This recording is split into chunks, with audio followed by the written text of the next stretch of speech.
Kugira ibihe byiza mwebwe mukomeje kudukurikira muri mu bice bitandukanye, ndizera neza ko mukomeza kugenda mugubwa neza. Ubucamanza bwashyize iherezo ku iperereza kuri Agathe Habyarimana ku ruhare muri jenoside yakorewe abatutsi muri Mata umwaka w'1994. Abacamanza bo mu Bufaransa bashyize iherezo ku maperereza kuri Agathe Kanziga Habyarimana, umupfakazi wari perezida w'u Rwanda Juvenal Habyarimana, ku ruhare ashinjwa kugira muri jenoside yabaye mu Rwanda mu mwaka w'1994 nk'uko ibinyamakuru AFP bibitangaza. Abacamanza bavuze ko Kanziga w'imyaka 82 agaragara atari nk'uwakoze jenoside, ahubwo neza nk'uwahotewe kubera iki gikorwa cy'iterabwoba cyakorewe umugabo we ubwo indege yari arimo yanurwaga yitegura kugwa ku kibuga mpuzamahanga cy'indege cya Kigali mu ijoro ryo kuwa gatatu itariki ya 6 Mata mwaka w'1994. Bongeyeho bati ntibishoboka kugaragaza gihamya y'isano hagati y'ubwicanyi bwa mbere bwakozwe na bamwe mu basirikare barindaga perezida cyangwa se ubwakozwe n'igisirikare n'itegeko ngo yaba yaratanze muri iryo joro. Iminsi 3 nyuma yaho ku itariki ya 9 Mata, Agathe Kanziga Habyarimana n'umuryango we bajyanwe i Burayi ku busabe bw'uwari perezida w'Ubufaransa François Mitterrand, wari inshuti ikomeye cyane y'akadasohoka Habyarimana.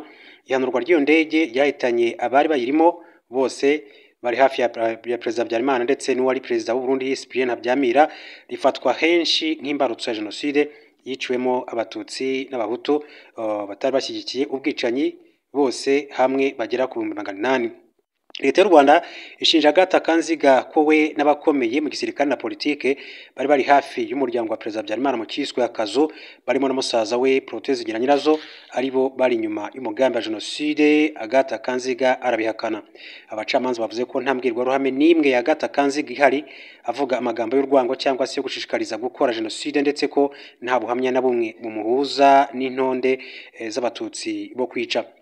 Bongeyeho ko nta kimenyetso na kimwe cy'uko yakoze icengezamatwara kuri radio televiziyo RTRM gatangaza ubutumwa bwo kwanga abatutsi cyangwa ko yayiteye inkunga nk'uko abishinjwa, ibyo we yakomeje guhakana.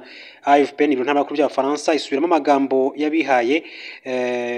yabayihaye amakuru bari hafi y'iyi dosiye, yatangaje ko umucamanza ukora iperereza wo mu ishami rikurikirana ibyaha n'ibyibasira inyokomuntu mu rukiko rw'i Paris yatangaje icyemezo cyo kureka gushaka amakuru kuwa gatanu ku itariki ya 16 Gicurasi.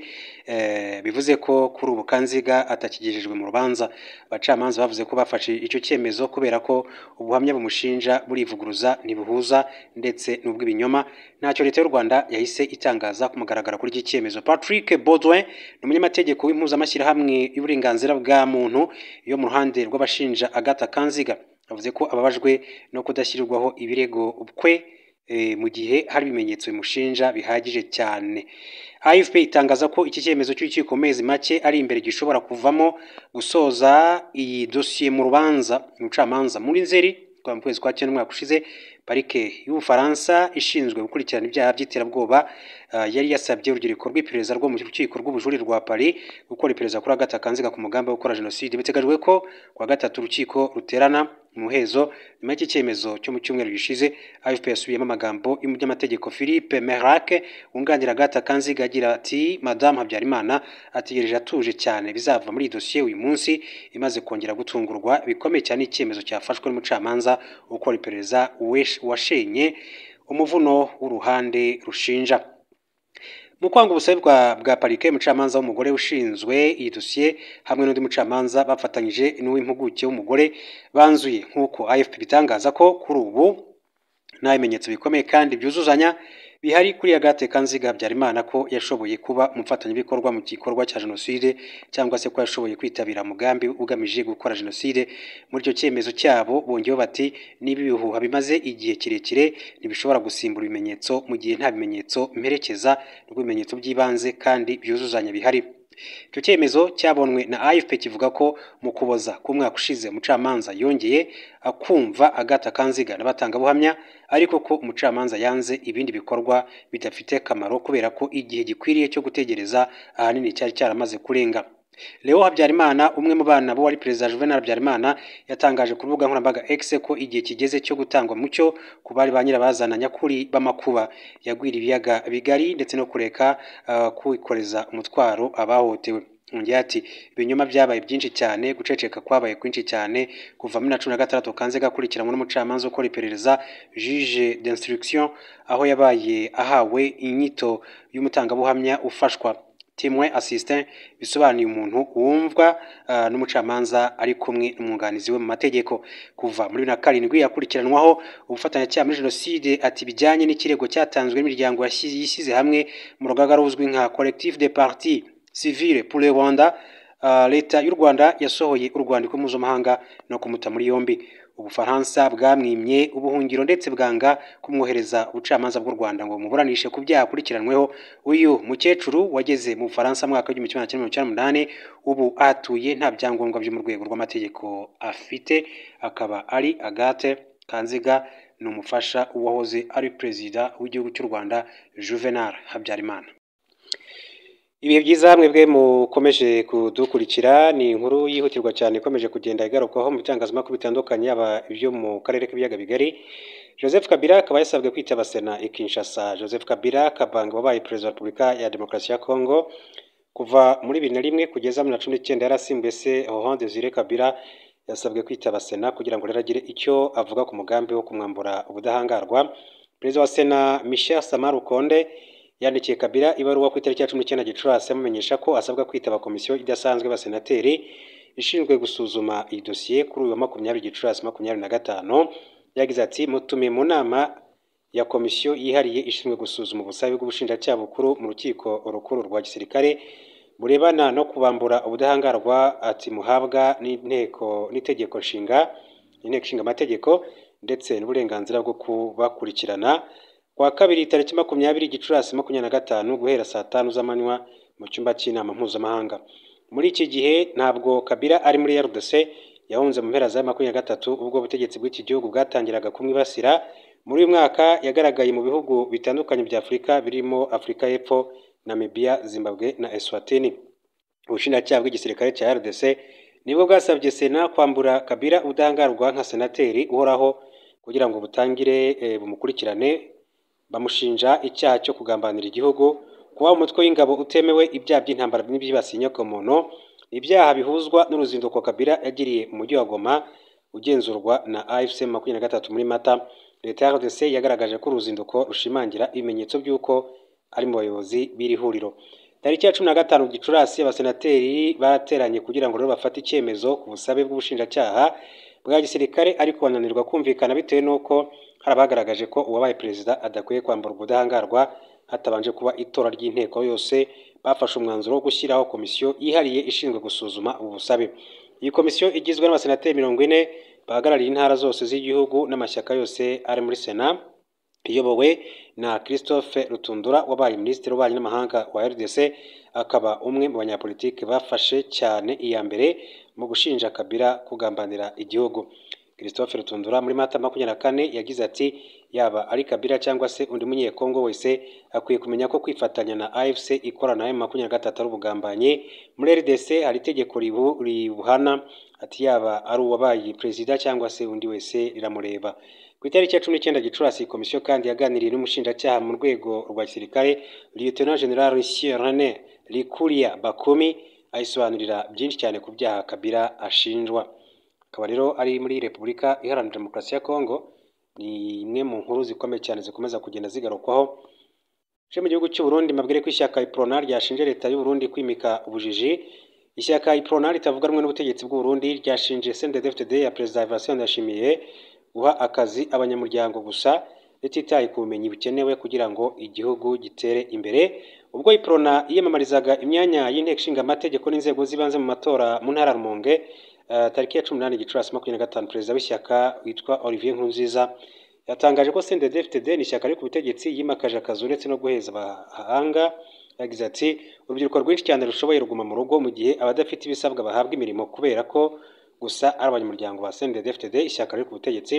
Nkurunziza yagaragaje kandi ko CNDD-FDD idaha agaciro abarimu n'abashakashatsi cyane cyane abo muri kaminuza y'u Burundi, nyamara ari urufatiro rw'iterambere ry'iki gihugu. Avuze ko abadiplomate bahagarariye u Burundi mu mahanga badakora akazi kabo uko bikwiye, nkaho igihugu cyabo kitagishishikajwe no kuba cyagirana umubano mwiza n'ibindi byo hirya no hino. uyu munyapolitike yatangaje ko abarundi bakeneye abayobozi baha agaciro ubumenyi kandi baharanira ineza rusangi aho guteza imbere gusa abo mu ishyaka rimwe gusa riri ku butegetsi rya CNDD FDD. Hanyuma mu yandi makuru akomeza kugenda avugwa, reka duce ku bibazo by'Uburusiya ndetse na Ukraine na Leta Zunze Ubumwe za Amerika zabyinjiyemo. Trump yongeye rero kugaragaza ko kuganira na Zelensky bigoye. Perezida wa Leta Zunze Ubumwe za Amerika Donald Trump yongeye kugaragaza ko kuganira na Perezida wa Ukraine Volodymyr Zelensky ku kibazo cy'intambara igihugu cye gihanganyemo n'Uburusiya bigoye. Yabivuze ku wa 19 Gicurasi 2025 ubwo yasubizaga ubwo yabazwaga niba abona Ukraine iri gukora ibishoboka kugira ngo iyi ntambara irangire. Trump ati ubu sinavuga ngo yego cyangwa oya, ati kuko Zelensky n'umugabo ukomeye, ati ntabwo byoroshye kuganira nawe, gusa ntekereza ko ashaka kurekera, ndizera igisubizo ari uko ashaka ko ikibazo gikemuka. Trump yakomeje avuga ko iki kibazo cyajemo kwiyemera hagati y'impande zombi, avuga ko nibikomeza gucya azakura mu karenge akabareka bagakomeza imirwano. Yagize ati navuga ngo mfite umurongo ntarengwa ariko sinshaka kuvuga, ati kuko bishobora gutuma ibiganiro birushaho kugorana. Ibi Trump yabivuze nyuma y'ikiganiro yagiranye na Perezida w'Uburusiya Vladimir Putin kuri telefone. Ikiganiro Trump ahamya ko cyagenze neza. Ku ruhande rw'urundi, Zelensky yavuze ko yahamagaye Trump mbere na nyuma y'ibiganiro na Putin amubwira ko nta myanzuro bagomba gufata Ukraine itabigizemo uruhare. Muri Mutarama 25 Trump yari yavuze amagambo nk'aya agaragaza ko byoroshye kuganira n'Uburusiya kurenza igihugu cya Ukraine. Akaba ari umukuru w'igihugu cya Leta Zunze Ubumwe za Amerika. Hanyuma ku rundi ruhande muri Israel nabyo Minisitiri w'Intebe wa Israel Benjamin Netanyahu aribyo atangaza ati Israel ntiteguye guhagarika kugaba ibitero muri Gaza. Minisitiri w'Intebe wa Israel Benjamin Netanyahu yatangaje ko intego bafite ari kwigarura burundu intara ya Gaza mu rwego rwo kuyikoresha nk'amwe mu hazajya hategurirwa ibikorwa bya gisirikare byo kurwanya umutwe wa Hamas. Netanyahu abinyujije ku rubuga rwe rwa Telegram yasubije abakomeza kumunenga bavuga ko yanze kwemera ko abaturage bo muri Gaza bahabwa ubufasha bakaba bagiye kwicwa n'inzara. Mu gusubiza, Netanyahu yavuze ko ibyoherezwaga bitageraga ku baturage ahubwo ko byajyanwaga n'abarwanyi b'umutwe wa Hamas. Yongeraho ko hashyizweho uburyo bushya bwo kugeza ibiryo n'imiti mu duce tugenzurwa na Israel. Ati ni umugambi ni ugutsinda intambara kandi bizagerwaho binyuze mu buryo butatu, harimo gukomeza gushyira igitutu kuri Hamas, kohereza ingabo nyinshi cyane zigafata burundu intara ya Gaza no guhagarika umutwe wa Hamas gukomeza kwikubira ubufasha bugenewe abaturage. Ibi bitangajwe nyuma y'uko ku itariki ya 18 Gicurasi igisirikare cya Israel IDF cyatangiye kugaba bitero simusiga ku butaka bwo mu duce two mu majyaruguru mu majyepfo ya Gaza aho byahitanye abagera kuri 330. Israel yatangaje ko ibi bitero kandi bigamije guhashya umutwe wa Hamas ndetse no gutuma uyu mutwe urekura imfungwa wasigaranye. Netanyahu yatangaje ko bazakomeza kandi kugaba ibitero kugeza igihe umutwe wa Hamas uzamanika amaboko ndetse ukarekura imfungwa wasigaranye. Uko Benjamin Netanyahu akaba ari minisitiri w'intebe wa Israel akomeza kugenda bigarukaho muri rusange. Hanyuma mu yandi makuru twababwira nayo rero namwe mu makuru abakomeye cyane bakomeza kugenda agarukwaho ni inama ya ISCA iri kubera mu gihugu cy'u Rwanda irebana n'umutekano ku mugabane wa Afurika, aho rero umukuru w'igihugu cy'u Rwanda Paul Kagame avuga ko Afurika ikwiye kwita ku nkingi yo kwishakamo ibisubizo bifasha kwirindira umutekano, yirinda ko ukomeza kujya mu maboko y'amahanga. Uko mu myaka myinshi cyane yashize ibikorwa n'abandi nta musaruro byatanze kuri uyu mugabane no ku isi muri rusange. Perezida Kagame kandi agaragaza ko ibibazo by'umutekano wa Afurika bidashobora gukemurwa n'ibisubizo bitanzwe n'abo hanze yayo. Ati kuva kera umutekano wacu wafatwaga nk'umutwaro ugomba kwikorerwa n'abandi, tutugiramo uruhare ruto cyane. Ati ntihagire inyungu zijyanye n'uburyo tubayeho cyangwa se ubushake bwacu. Imikoranire ntiyatanze umusaruro haba kuri Afurika ndetse no ku isi yose muri rusange. Akaba ari amagambo y'umukuru w'igihugu cy'u Rwanda Perezida Paul Kagame. Iyi nama rero ikaba iri kuba mu Rwanda ndetse ku munsi w'ejo nibwo yafunguwe n'umukuru w'igihugu cy'u Rwanda. Hanamurikwamo rero intwaro nyinshi cyane zitandukanye zikorerwa ku mugabane wa Afurika, cyane cyane nyinshi zikaba zikorerwa mu gihugu cy'u